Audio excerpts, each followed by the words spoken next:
যে টাকা বেগম খালেদা জিয়া ব্যাংক থেকে উঠাননি, ব্যাংক গিয়েছে, ওটা বৃদ্ধি হয়ে এখন 8 কোটি টাকা হয়েছে। তারপরে কিন্তু ফ্যাসিস্ট সরকার বেগম খালেদা জিয়াকে ওই মামলায় 10 বছর সাজা দিয়েছেন, তিনি 6 বছর কারাবরণ করেছেন। আজব দেশ, তাই না? 3 টাকা উঠানে ব্যাংক গিয়েছে, তারপরে সেই টাকা আত্মসাতের অভিযোগে সাজা দেওয়া হলো। আমরা দেখেছি ফ্যাসিস্ট আমলে হাসতে হাসতে ফ্যাসিস্ট প্রধান শেখ হাসিনা বলেছেন, আমার পিয়ন 400 কোটি টাকার মালিক, আমার পিয়ন হেলিকপ্টারে চলাফেরা করে। এই তার পিয়ন 400 কোটি টাকার মালিক হেলিকপ্টারে চলাফেরা করে, তার প্রতি কোনো মামলা হয়নি, গ্রেপ্তার হননি, সাজা হয়নি। আজব দেশ, একটি পিয়ন সে 400 কোটি টাকার মালিক এবং রাষ্ট্রের প্রধান বললেন তার মুখ দিয়ে, কিন্তু গ্রেপ্তার হননি, সাজা হয়নি, মামলা হয়নি।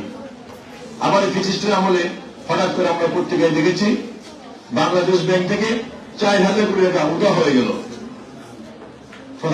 বাংলাদেশ থেকে 4000 কোটি টাকা উঠা হয়ে গেল। আর এই ফ্যাসিস্ট সরকারের অর্থমন্ত্রী বলেছিলেন 4000 কোটি টাকা কোন টাকাই না। এই যে 4000 কোটি টাকা বাংলাদেশ ব্যাংক থেকে তথা বাংলাদেশ থেকে উঠা হয়ে গেল, কারণ অনেক কোনো মামলা হয়নি, কেউ গ্রেপ্তার হয়নি, কারো সাজা হয়নি। কিন্তু 2 কোটি টাকা অনেক টাকা। বেগম খালেদা জিয়া 3 বার প্রধানমন্ত্রী ছিলেন, তার স্বামী রাষ্ট্রপতি ছিলেন, তার স্বামী সেনাপ্রধান ছিলেন, তিনি নাকি 2 কোটি টাকা চুরি করেছেন। এটা তাকে 10 বছর সাজা দেওয়া হলো, তিনি 6 বছর কারাবরণ করলেন। তিনি সুস্থ কারাগারে গেলেন, কারাগারে যাওয়ার পরে তাকে সুরপ্রজনে মেরে ফেলার চক্রান্ত করা হলো। কারাগারে যাওয়ার পরপরই তিনি অসুস্থ হয়ে পড়লেন। বাংলাদেশের বিশেষজ্ঞ ডাক্তাররা তার চিকিৎসা করলেন। চিকিৎসকরা বললেন বাংলাদেশের বাড়িতে বেগম খালেদা জিয়ার আর কোন চিকিৎসা নেই, বাঁচাতে হলে উন্নত চিকিৎসার জন্য দেশের বাইরে নিতে হবে। কিন্তু ফ্যাসিস্ট সরকার শেখ হাসিনা বাইরে নেওয়ার অনুমতি দেননি। দেশের বাইরে থেকে বিশেষজ্ঞ ডাক্তার আসলেন, তারাও চিকিৎসা করলেন। তার একই কথা বললেন, বাংলাদেশের বাড়িতে বেগম খালেদা জিয়ার আর কোন চিকিৎসা নেই, উন্নত চিকিৎসার জন্য বাইরে নিতে হবে। ফ্যাসিস্ট প্রধান শেখ হাসিনা অনুমতি দেননি। ফ্যাসিস্ট প্রধান শেখ হাসিনা ভেবেছিলেন বেগম খালেদা জিয়া জেলখানায় তিনি মৃত্যুবরণ করবেন, অথবা মৃত্যুর ভয়ে তিনি ফ্যাসিস্ট প্রধান শেখ হাসিনার সাথে আপোষ করবেন। কিন্তু শেখ হাসিনা যেটা ভেবেছেন এটা উল্টোটা হয়েছে।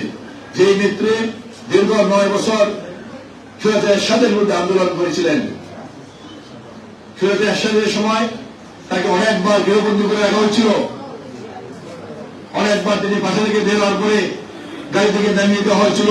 তিনি সারাদিন এই ফাঁক গেটের সামনে রাস্তায় বসেছিলেন। এরশাদের সময় বেগম খালেদা জিয়াকে কুরবানি হোটেল থেকে টেনে হিঁচড়ে গ্রেপ্তার করা হয়েছিল। তারপরে কিন্তু বেগম খালেদা জিয়া সুরাতে এরশাদের সাথে কোনো আপোষ করেননি। তিনি বাংলাদেশের মানুষের সাথে নিয়ে তিনি এরশাদের বিরুদ্ধে আন্দোলন সংগ্রাম করে বাংলাদেশের মানুষকে একটি গণতন্ত্র উপহার দিয়েছিলেন, সুরাতের পতন ঘটিয়ে। সেই নেত্রী আপোষ করার কথা নয়, আপোষ করেছিলেন সেই দিন শেখ হাসিনা। আপনাদের চট্টগ্রামে আওয়ামী লীগের একটি জনসভায় 32 জন লোক মারা গেল পুলিশের বিরুদ্ধে। সেদিন শেখ হাসিনা বলেছিল এরশাদের সাথে যারা নির্বাচন করবে তারা হবে জাতীয় বেঈমান। কিন্তু তারপর দিন শেখ হাসিনা ঢাকায় এসেই এরশাদের সাথে নির্বাচন গেলেন। তার কথাই সেদিন সে জাতীয় বেঈমান হিসেবে প্রতিষ্ঠিত হয়েছিলেন। সে আপোষ করতে পারেন, সে ভেবেছিলেন বেগম খালেদা জিয়া মৃত্যুর ভয়ে আপোষ করবেন। ওই যে একটা কথা আছে না, ফজর নামাজের আগে পুষ্করী পারে একজন গেছেন নামাজে উজু করতে, আরেকজন সারা রাত চুরি করে পুষ্করী পারে গিয়েছেন হাত মুখ ধুইতে। হুজুর বললেন চোরকে লক্ষ্য করে, ও লোকটা কত ভালো, নামাজ পড়তে করার জন্য উজু করতে আসছে। আর চোর ভাবলেন ও আমার মধ্যে একটা চোর, সারা রাত চুরি করে উজু করতে আসছে। তো যার যেরকম স্বভাব সে সেটাই চিন্তা করে।